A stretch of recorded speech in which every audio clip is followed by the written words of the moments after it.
as we look forward to our next giveaway. All right, well, I want to turn our hearts and attention to God's word this morning as the offering is being finished up. And our first reading is from the prophet Jeremiah.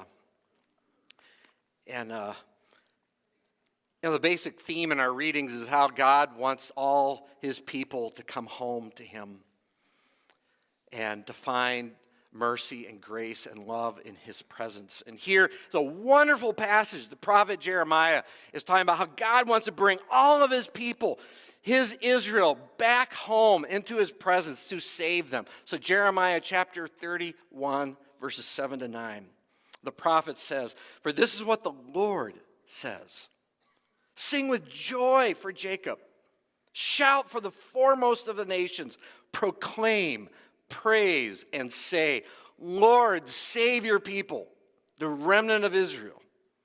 Watch, I'm going to bring them from the northern land. I will gather them from remote regions of the earth. The blind and the lame will be with them, along with those who are pregnant and those about to give birth. They will return here as a great assembly. They will come weeping, but I will bring them back with consolation. I will lead them to wadis filled with water by a smooth way where they will not stumble. For I am Israel's father, and Ephraim is my firstborn." This is the word of the Lord.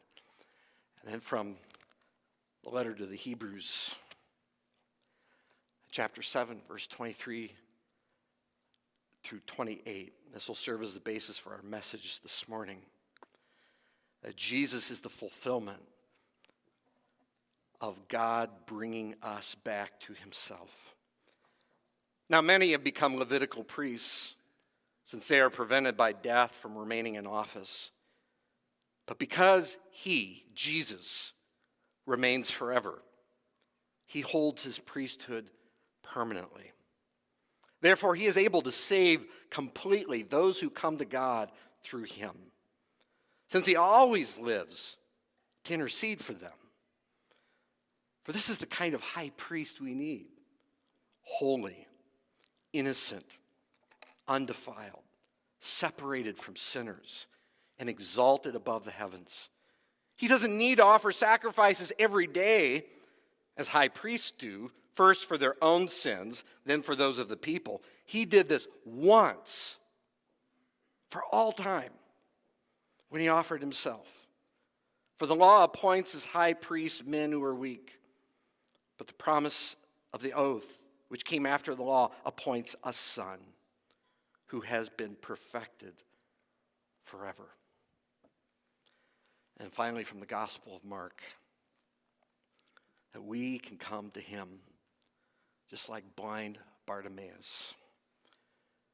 Mark 10, verse 46. They came to Jericho, and as he was leaving Jericho with his disciples and a large crowd, Bartimaeus, the son of Timaeus, a blind beggar, was sitting by the road. And when he heard that it was Jesus of Nazareth, he began to cry out, "Jesus, Son of David, have mercy on me." And he warned him to keep quiet. But he was crying out all the more, "Have mercy on me, Son of David." And Jesus stopped and said, "Call him."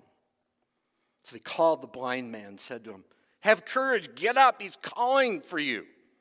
He threw off his coat, jumped up, and came to Jesus. And Jesus answered him, "What do you want me to do for you?" "Rabboni," the blind man said to him, "I want to see." And Jesus said to him, "Go, your faith has saved you." Immediately he could see, and he began to follow Jesus on the road. This is the good news of the Lord. Please pray with me. Father God, we thank you for your word. Your word is truth. Your word gives life.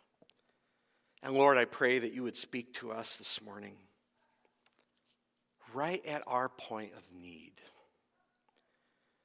Oh Lord, that you would draw us, call us to yourself, and that we may see you with the eyes of faith.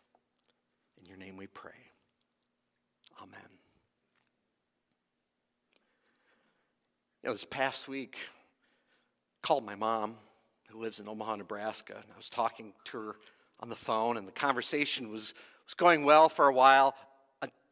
Isn't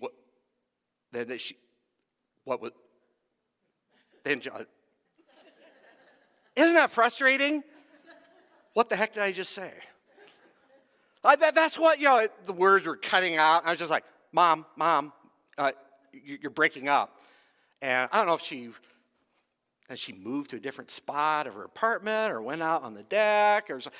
And she's like, I always have bad reception. I always say our cell towers, or we need a new cell tower or whatever. And then she's talking to me, then all of a sudden,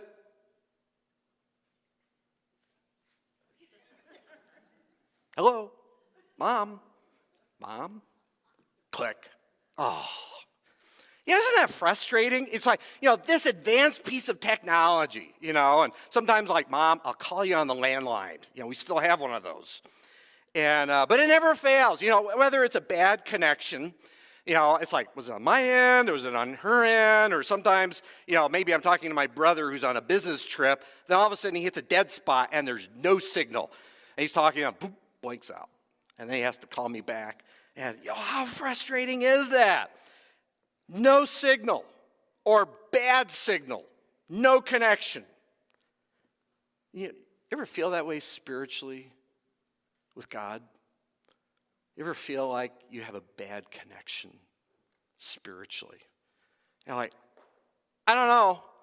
I don't know if I'm hearing from him. Or maybe, God, you're breaking up. I'm not hearing from you. Or maybe you're like, you know what? Oop, no signal from heaven. You feel that way? It can easy to get to that place where you feel like, maybe God's not hearing my pleas and my prayers. I'm just not hearing from God. And I don't know, maybe my connection with heaven is not very good. We can feel like that. And, just think of how connected we are with our cell phones. Bad phone conversation connections notwithstanding. Let's set that aside. Just consider how people are walking around all the time with this thing, which, sometimes I think it's going to grow out of our head. And people are always, aside from those times that we lose that connection with someone on the phone, that we're always connected 24/7. And we're whipping it out. It's in our pants, or, we're holding it in our hands, and we're checking our app, or checking Facebook, or checking our email. And you have it next to you on your, nightstand. You wake up in the morning, and you grab a hold of it. Always connected, to this thing called internet and wireless and this invisible thing, and yet we're connected. It's kind of scary as Elon Musk in the last few years said, this is like the first step in the transhumanist agenda to blend humanity with machines. That was a frightening comment. But that is the agenda of some, that they want man and machine and technology to merge, that we be united with our technology, that we be constantly connected through these technological means. Well, that's something to resist. But, I want you to think about, what if our connection with God was as ubiquitous and all pervasive like our cell phone? What if we're always connected to him, and that we can always access him, and that everywhere we go, we take our connection with God everywhere? It's not just like when you show up for church, or, I'm going to stop and do my devotions. It's like, what if you're always connected to him? And it's instead of the cell phone and wireless and the internet, and what if we're spiritually connected to God's heavenly presence 24/7? What would that be like? And you see, that's the reality that the writer of the Hebrews wants to get across to the Christians, first of all, he's writing to, who are tempted as Jewish Christians who are being persecuted to turn away from Christ and go back to their Jewish faith and to the law and thinking that they can get connected to God in other ways. And the writer of the Hebrews is going, no, no, no, no, no, no, no. The only way that we can be connected, stay connected with God, is through Jesus. And that we have been connected with God through Jesus once and for all. And that connection is good and stable, and it will never fail. And that's what the writer of the Hebrews wants to get across. Not only to the first recipients of his letter, but to us today, that all of our attempts to think, that where we think we have to get to God or we have to close the gap or our struggles with wondering, are we connected? I don't know. Is he listening to me? That Jesus is the connection point. That God has connected us to himself through Jesus once for all time, apart from anything that we do. It doesn't depend on us, but it depends on Jesus. He's the connection point. And so the author here describes it in terms of calling Jesus a high priest. I want you to catch this. So for this is the kind of high priest we need. Now, what is a priest? A priest is a go-between between God and the people. He's the mediator. He's the one who is the connection point between God and the people. He represents the people to God and God to the people and brings them together. And the writer is saying, that's what Jesus is. He's the one we need, not like all the priests that they had. Of course, you read Hebrews and you get this historical details of what God gave his people, Israel. Because God wanted to restore his connection with humanity. We turned our backs on him and we broke that connection. Heaven was silent. It's like, darkness, like, sorry, no connection from heaven. And God made clear, I want to reestablish that. And so when he delivered his people out of Egypt and brought them to Mount Sinai, God made very clear, his presence was on the mountain with the storm and the fire and the thunder. Now with the tabernacle, his presence in a very physical, tangible way was going to be in their midst. Yes, he's present everywhere, but we don't know necessarily that he's present for us. And so he was going to be present for them in a very tangible, real way at the tabernacle, that tent that was in the midst of all of Israel when they camped and were traveling through the wilderness, that he was to be in the middle. And there was a pillar of smoke by day and a pillar of fire by night. It was very tangible. But God, as Hebrews says, is like a consuming fire. He's a holy, just, righteous fire of love. And the problem is we as sin-darkened people cannot come directly into his presence. Otherwise, it would consume us. It would eat us up. It would destroy us. It's kind of like, you turn the light on in a dark room and the lightness destroys the darkness. So they could not live with or come into his presence as sinners. So he appointed a whole system with the tent and the tabernacle, that there were priests, there were high priests, and they were to sacrifice animals, which, to our Western minds, this is just like, what is this business of sacrificing animals? But the whole point was, because of our sin, the result is death.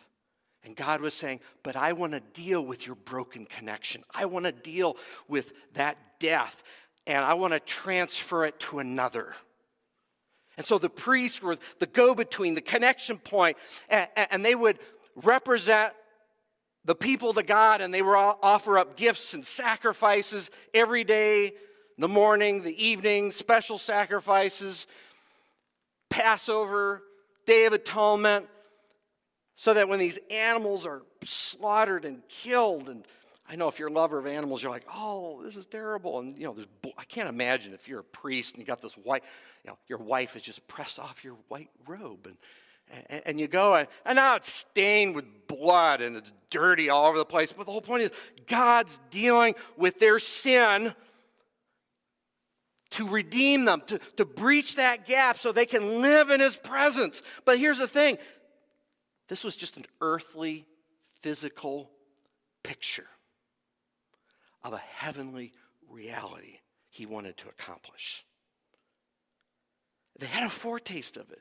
I mean, they could see, they knew that they were in his presence. He was with them, and their sin had to be dealt with. And it happened through the priests and the high priests who mediated. They were the connection point. But it didn't truly take away their sins, because it was physical, and besides, these priests were sinful. They were weak. And so the writer of the Hebrews says, now we have the kind of high priest we need. All of that was but a foreshadowing of the heavenly reality that is fulfilled in Jesus. He is the one who steps into the gap. He's the one who steps into the breach to reestablish the connection between heaven and earth, between humanity and God, and that God, the Son, comes in our human flesh and blood to fill that gap. He's the kind of high priest we need, the go-between, the mediator, the connection point. And notice how he describes him. He's holy. He's dedicated, devoted to God, where we're not. We follow after idols and false gods. He's innocent, without sin. We're guilty and sinful. He's undefiled. He's not corrupted by the world's influences, where we're easily swayed and molded by the forces of the world that would tear us away from God. He's separated from sinners. Now, he loves sinners, but he's not going to be molded and shaped by sinners. Whereas for us, well, bad company corrupts good character, and we're too easily swayed by the people we hang around with. But not Jesus. He's holy, he's innocent, he's undefiled, separated from sinners. And notice this, he's exalted above the heavens. In other words, he stepped down from heaven in our human flesh to earth to fill in the gap, to live the life we could not live, and that he could raise our humanity up higher in the heavens into God's heavenly presence, to reconnect our humanity to God's heavenly presence. And so he did this by sacrificing his life. All the lambs and goats and bulls that were slaughtered and their blood shed was but a pointer to what God the Son would do for you and me. He says he doesn't need to offer sacrifices every day, as the priests and high priests do, first for their own sins, then for those of the people. He did this once for all time when he offered himself. Once for all time, God the Son, having assumed our humanity, he stepped into the gap, into the broken connection of our sin and death on the cross to fill it with himself. Once and for all. And to get a taste of just the significance of this, because, we still strive in so many ways. Like these Jewish Christians, like, well, I'll just try and be a good person. I'll try to obey God. I'll try harder. I'll try to pray more. Or, we try to think, well, if I just know the right things, the right techniques, have a relationship with God, or we whip up the right experience, that we so often try to get to God on our terms. And it's like, no, he's established the connection once and for all. Hebrews chapter 2, it says, therefore he had to be like his brothers and sisters in every way. He came into our flesh and blood so that he could become a merciful and faithful high priest, the mediator who connects us to God.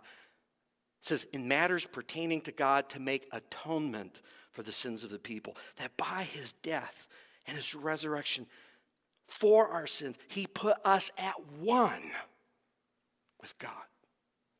Or consider Hebrews 9, 11 to 14, a little bit of that. But Christ has appeared as high priest of the good things that have come in the greater and more perfect tabernacle, not made with hands. That is not of this creation. See, the whole earthly tent, and then the temple in Jerusalem. That was but a foreshadowing, a picture, an earthly picture of a heavenly reality that has come true in Jesus, and that when he went to the cross, he entered into the heavenly temple to bring our humanity back into God's presence. He entered the most holy place once for all time, not by the blood of goats and calves, but by his own blood, having obtained eternal redemption. That he bought and paid for our freedom, our release, our redemption from sin. Once and for all. It was done, finished. Nothing we can add to it. A couple more. Consider Hebrews 9:24. For Christ did not enter a sanctuary made with hands, only a model of the true one. Catch that? What happened on earth, the tabernacle in the Old Testament, was an earthly picture of the true one.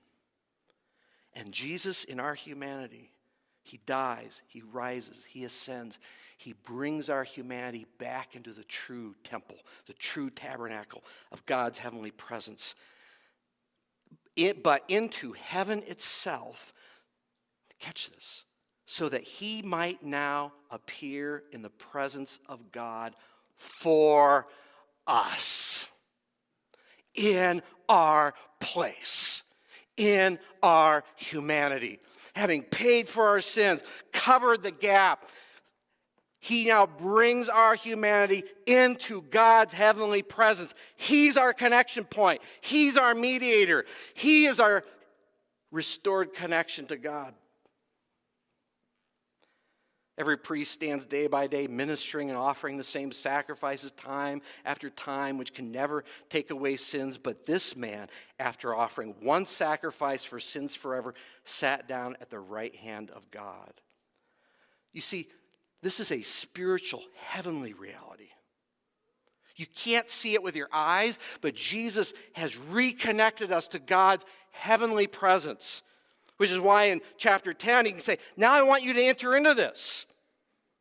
Since we have boldness to enter the sanctuary through the blood of Jesus, he's inaugurated for us a new and living way. And since we have a great high priest over the house of God, let us draw near with a true heart in full assurance of faith. He's your connection to God. Because he lived a perfected life. That's what the writer says here. He says, for the law appoints a high priest, men who are weak, but the promise of the oath, which came after the law, appoints a son who has been perfected forever. And you might think, well, wait a minute, he's God, he's already perfect. But in our humanity, he perfectly surrendered, he perfectly worshiped, he perfectly trusted God for us. Now, Elise Fitzpatrick puts this in a great way. She said, think about it like this. Here's one way to look at Jesus' earthly life of obedience to God the Father. He lived approximately 33 and a half years, or 1,057,157,021 seconds. This will start to make your head spin. In every second, the average human being's brain has 100 billion neurons, all firing around 200 times per second, giving a capacity of 20 million billion firings per second. If we want to know how many conscious decisions Jesus made to obey his Father's will, multiply 20 million billion by the number of seconds he lived, which was 1,057,157,021 seconds. And, well, that's a big number. So I like this. She said, Jesus Christ never made one decision, consciously or unconsciously, in all those innumerable split seconds that wasn't completely consistent with loving his Father and loving his neighbor. And his obedience wasn't merely an outward performance. He always did the right thing. He always did it for the right reason. And during his lifetime of constant, unwavering obedience from infancy all the way to death, he wove a robe of righteousness that now clothes us, that we enter into. He's our connection to God's heavenly presence. He is for us. And we know in Jesus that God's heavenly presence is for us, that we are connected through Jesus to God for the sake of all the needs in our lives. He who is perfect is for us at every point of our need where we're not. It says, now many have become Levitical priests since they are prevented by death from remaining in office. So first they die, and then they sin, and they're weak. But he, Jesus, remains forever. He holds his priesthood permanently. In other words, he's never going to stop being the go-between. He's never going to stop being the mediator. He's never going to stop being the connection point between God and humanity and God. He holds that position permanently. Therefore, he is able to save completely those who come to God through him. To save completely. In every way. In other words, his healing, his salvation, his deliverance is for every single part of our lives, for every need, for every hurt, for every pain, physical, emotional, spiritual. It's for all of us, every part of us. That when we come through him to God, that healing, deliverance, that salvation is for every part of us and our needs, our struggles, our hardships. One, he did it at the cross. One day it's going to be completed and we'll be completely delivered, completely freed. But today we struggle with fear. We struggle with bodies breaking down. We struggle with emotional issues and hurts from broken relationships. And he says, I'm able to save and deliver you completely in the midst of all those needs. Now, yes, God's blessed us in creation with things to help with the superficial kind of remedy. You have a headache, take a Tylenol. Have a broken bone, you see the doctor, he fixes that. You have bad depression, you need edge taken off, the psychiatrist can help with that. But in terms of the deep inner struggles and needs that we have, which is from our broken relationship with God and with one another, he says, I can save you completely. I am your healing. I am your deliverance. Because catch this, since he always lives to intercede for them. He lives to intercede, to pray for you and me.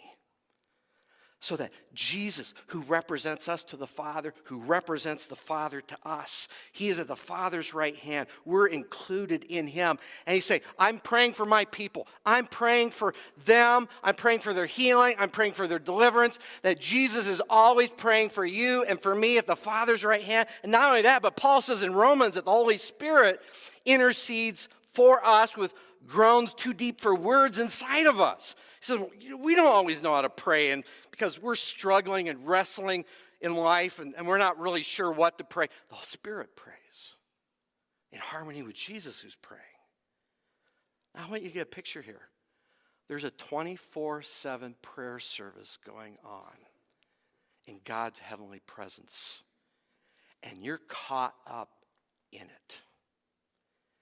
And he's praying for you. Because his will is to save you completely. Every single hurt, every issue, problem, sin, failure, guilt, physical, emotional, he wants to deliver you. He wants to free you. He is for you. It's a great story of a young man who his phone, his lock screen password, a friend of his saw him, and he could see what the word was. It was this Latin word that said pro nobis. Pro nobis? What's that? His friend asked. Oh, it's Latin. What's it Latin for? For you. And then he started to get emotional. His friend's like, why is he all emotional about this Latin word, for you? And this young Christian man said, I went through a painful time in my life. My parents had this terrible divorce, couldn't find a job, and I didn't think God cared. I didn't think God was with me until I heard a message that stressed those two words, for you. That because of the death of Jesus, God is for you in every way. And he's with you. No matter, he said, my struggles or my hardships, and then, so everywhere I take my phone, I see those words first to remind me, God is for me.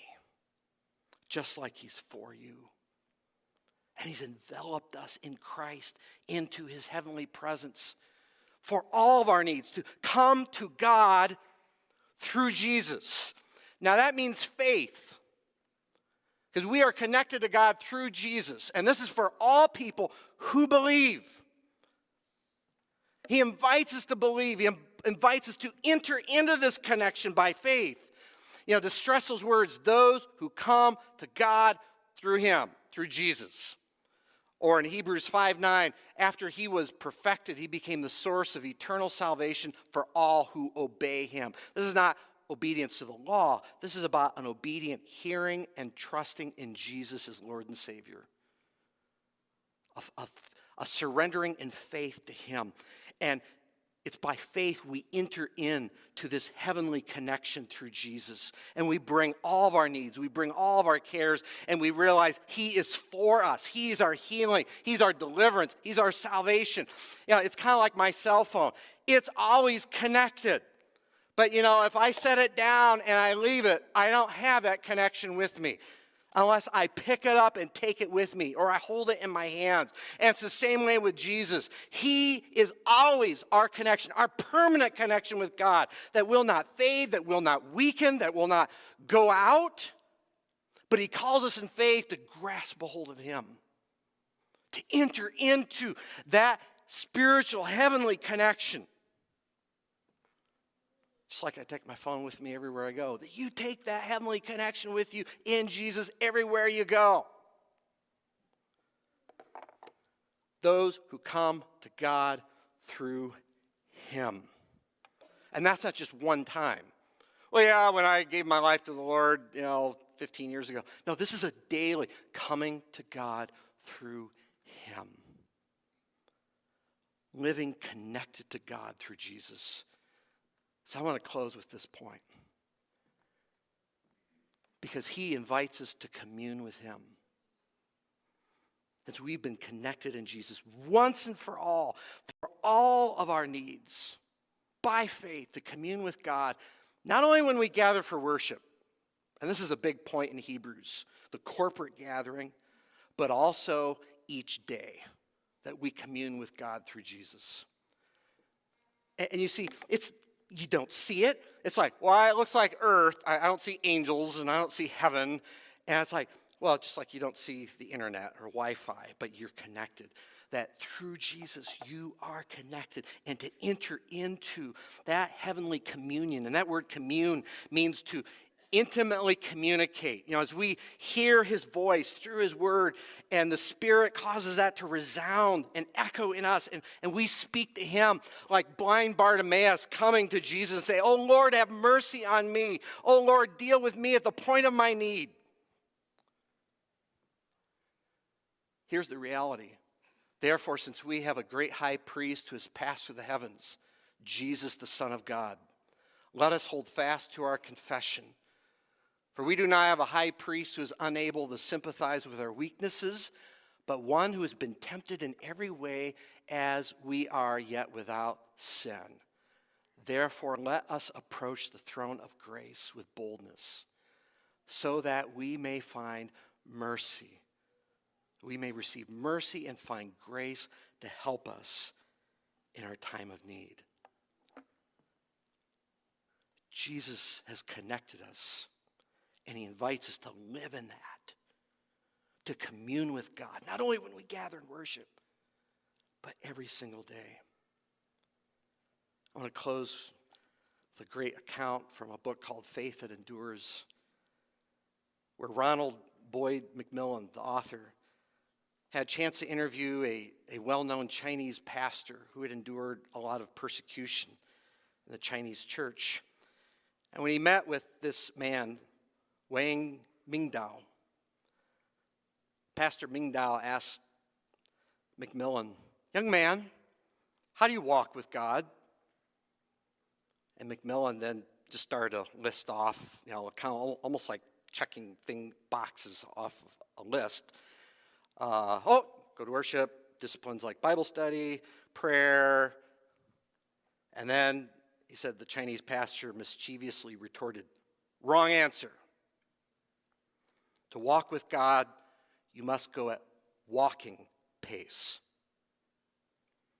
He said the words of Pastor Mingdao touched me to the core. How can I talk about the Christian life as walking with God when I so often live it as a sprint, as things I need to do, like checking off boxes off of a list?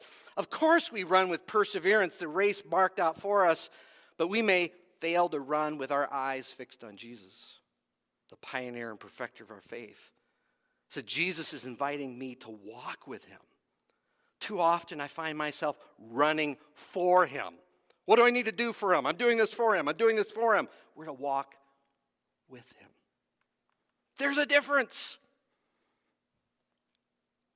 On another visit, he heard how Pastor Mingdao spent 20 years in prison for proclaiming Jesus in China.